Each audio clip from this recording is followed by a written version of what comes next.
In this video, I'm going to show you how to remove and replace the CV axle on your third generation Tacoma, just removing 3 nuts.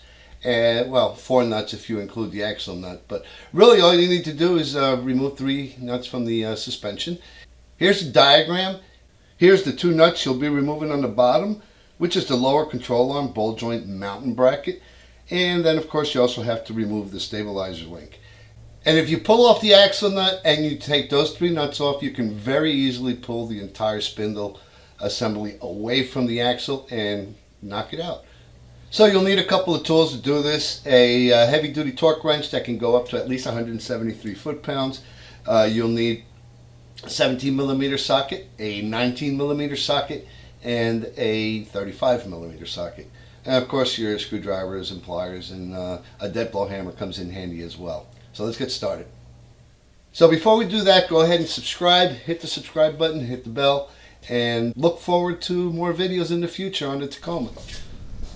So the first thing we do is take the sway bar link off, and I used a 17 millimeter and then knock it out with a dead blow hammer. You can use a punch or anything that is convenient to you. And then the next thing I do is use a crowbar to finish knocking it out and getting it out of the way.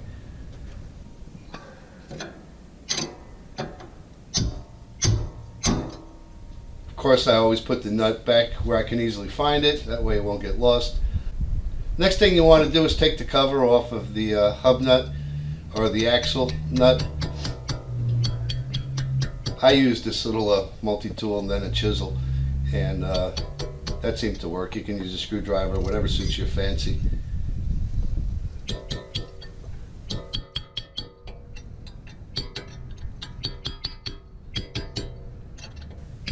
And off it pops. Of course, you got to remove the cotter pin, which is always fun. The replacement axle that I use actually has replacement cotter pin and a replacement locking mechanism, so we're going to throw these away.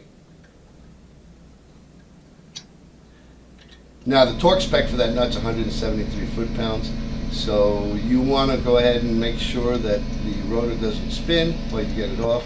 I used a jack stand for this. It seemed to work pretty well.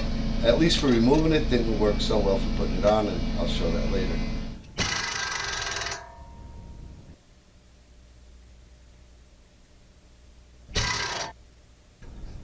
Alright, so we got that off.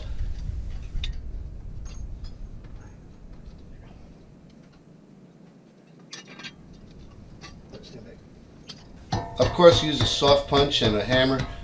Knock the CV axle loose. Now these are the 2 nuts that are going to come off. You're going to use a 19 millimeter, and this is the lower control arm ball joint mounting bracket is the best thing I can describe it as. But once you pull that off, you'll be able to simply just slide the spindle assembly off of the CV axle like I just did there.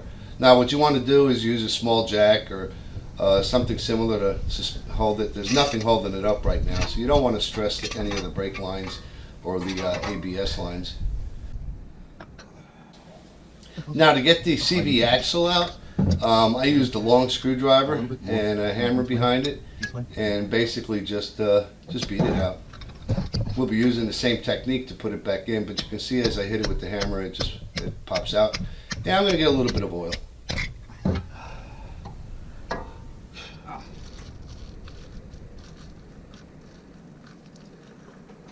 What I'm doing here is putting a backing in because I'm going to use the ECGS needle bearing remover, which is expensive, and I don't want it to get lost into the differential, so that's what the backing is for. I'm actually placing this by hand with my greasy hands. Yeah, I didn't have gloves.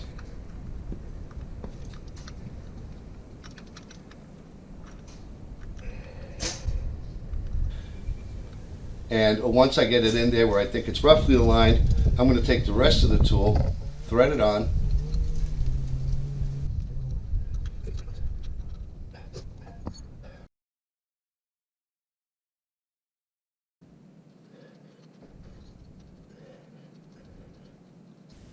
getting it fully threaded in there. Once it's snug, I'll put the wrench on it and click away. You can see it backing out. It is pulling the needle bearings out, and there she goes. Now, before we do anything, let's not forget to pull that packing out. So I'm getting ready to install the East Coast Gear Supply bushing that replaces the needle bearings. And what I did is I took a socket that was slightly larger. And the reason for that is we want to insert that bushing so that it's flush with the metal edge on the inside. You can see me feeling it there. By using a socket that's larger and hitting it on the open end, I can ensure it's not going to go in too far. Now, right now I'm just placing the new CV axle in there and just turning it to make sure that it engages the splines on the differential. Once it's in there, and pardon the poor camera angles, at this point we were more interested in getting this in there, but we're using the screwdriver basically to beat it in the same way we removed the old one. You see it's fully seated there. Next step is really easy. The spindle just slid right over it.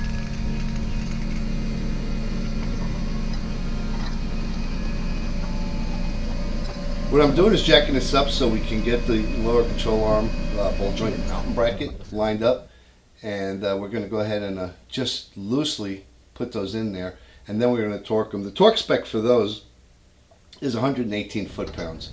So I've got my big Mamma Jamma torque wrench here set for 118, and getting those on there.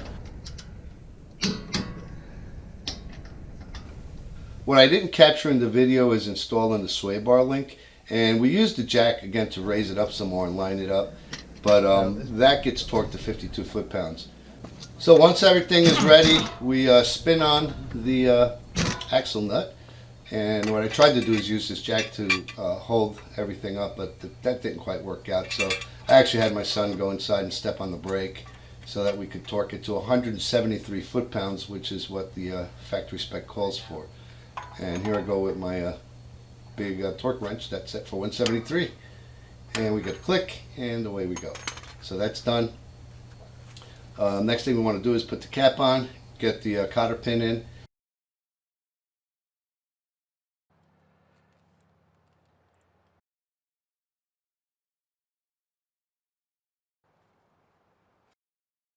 After that, it's a home run. You've got the sway bar link installed, you've got the ball joint mounting bracket installed, you've got the CV axle set in place and torqued on the outside to the correct torque specs, in this case 173 foot-pounds. Get the cotter pin and the locking mechanism in, and after that we put the cap on, and we'll be ready to put the wheel on. Yeah, one last thing, of course, is the cover, and I use a dead blow hammer. A couple of taps puts it right in. So that literally is all there was to it. 3 bolts and you can get the steering knuckle or the spindle right off of the CV axle after you remove the CV axle nut. And getting the CV axle out was just a matter of hitting it with a screwdriver. The same thing with putting it back in. So this is really a short way to doing it, and I hope that this is helpful to you. If it is, hit share and like, and definitely don't forget to subscribe and watch any future videos that I put out. Thanks for watching.